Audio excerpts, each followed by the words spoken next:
Hello friends, my name is Rajeshwari Yadav और आप देख रहे हैं गो ज्ञानी। आज हम बात करेंगे कि अगर आपका बच्चा लेफ्टी है तो क्या आपको टेंशन लेने की ज़रूरत है या आपको कुछ भी नहीं करना चाहिए या कुछ करना चाहिए।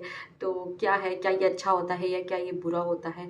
मेरा बेटा जो आहान है वो भी लेफ्टी है और मुझे शुरू में बहुत सुनने को मिलता था कि आप अपने बच्चों को कोशिश कीजिए कि वो राइट से लिखे, या फिर मैंने कहीं पढ़ा था तो वहीं लिखा था कि जो लेफ्टी होते हैं वो बहुत अच्छे होते हैं, मतलब वो अच्छा काम करते हैं या वो बहुत मतलब तरक्की करते हैं अपनी लाइफ में, तो वो बहुत जब भाग्यशाली होते हैं। तो ऐसी काफ़ी चीज़ें हमें सुनने को मिलती है। मैंने एक जगह ये भी पढ़ा था कि जो लेफ्टी होते हैं उनकी एज, अगर हम कंपेयर करें राइट हैंड वाले बच्चों से तो उनकी एज थोड़ी कम होती है, जो लोगों से थोड़ी कम होती है। तो मैंने ऐसा ऐसा भी पढ़ा है, तो मुझे बहुत कन्फ्यूज़न था कि आखिर क्या सही है क्या गलत है। बट मेरा शुरू से ऐसा रहा है कि मैं हमेशा बच्चा जैसा है उसको वैसा ही रहने देना चाहिए मेरे हिसाब से, क्योंकि कोई इंसान मतलब मानते हैं कि हम उनको बचपन में हमें जो अगर वो कुछ गलत कर रहे हैं तो हमें सही करवाना चाहिए। बट जो लिखने की बात है या कुछ काम करने की बात है, अगर बच्चा शुरू से ही वो लेफ़्ट से कर रहा है तो फिर हमें क्यों उसे राइट से करवाने की ज़रूरत है। क्यों? क्योंकि कुछ लोग बोलते हैं कि लेफ्टी बेकार होते हैं, कुछ लोग बोलते हैं लेफ्टी अच्छे होते हैं। मैं मानती हूँ कि जो अपने दोनों हैंड्स होते हैं इनका जो कोऑर्डिनेशन होता है वो हमारे ब्रेन के साथ होता है। लेफ्ट ब्रेन के साथ और राइट ब्रेन दोनों के साथ होता है। तो उससे में थोड़ा-सा वो होता है, लेकिन अगर कोई बच्चा बचपन से ही लेफ्टी है और उसमें आपको कोई प्रॉब्लम नहीं दिख रही है तो फिर आपको क्यों राइट से करवाना है। मेरे हिसाब से तो अगर बच्चा लेफ्ट से लिख रहा है तो उसे बचपन से लेफ्ट से लिखने देना चाहिए, और अगर वो राइट से लिख रहा है तो उसे राइट से लिखते रहने देना चाहिए।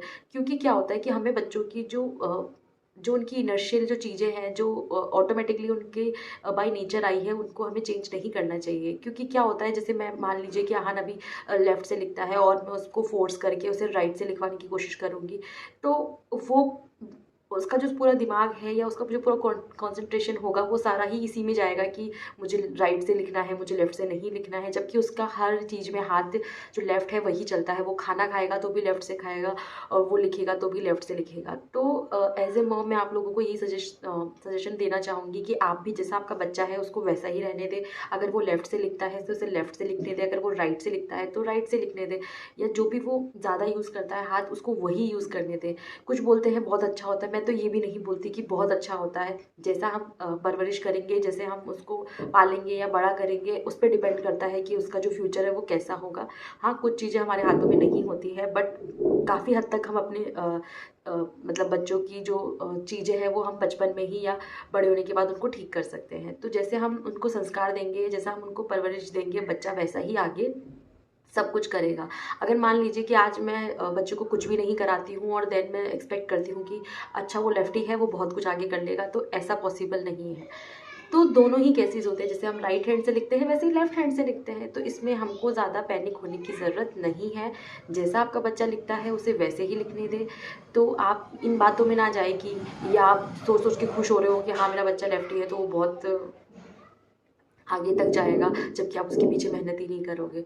तो बात ये है सिंपल सी कि अगर आपका बच्चा लेफ़्ट से लिखे चाहे राइट से लिखे, आपको टेंशन लेने की ज़रूरत नहीं है। अगर आपका बच्चा बचपन से ही लेफ़्टी है तो आप उसका साथ दीजिए। उल्टा उनको बहुत ज़्यादा थोड़ी दिक्कत होती है कई चीज़ों में, बट वो उनकी प्रेफ़रेंस है, उनकी बॉडी लैंग्वेज वैसे काम करती है तो हमें उनका वैसे ही साथ देना चाहिए।